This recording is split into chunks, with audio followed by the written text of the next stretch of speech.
Tuloy po yung pagiging mayor ni former president. Walang looking forward actually na mag-mayor. Kaya nga sabi niya kanina sabi niya, hindi pa naman ako mayor, so dito lang muna ako. So di po yun maapektuhan yung kanyang candidacy of him being here?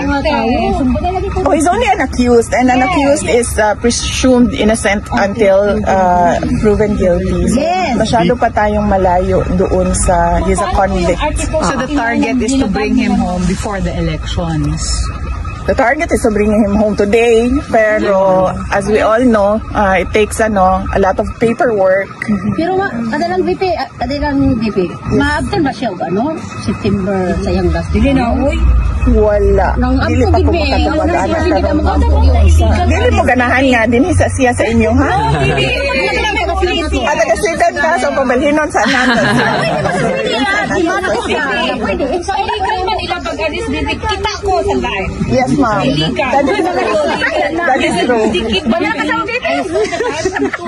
him here until they put him in the plane. It's illegal, ma'am. Tinuod na siya, ma'am. So, why we cannot do the LCC that it's illegal in the Article 59?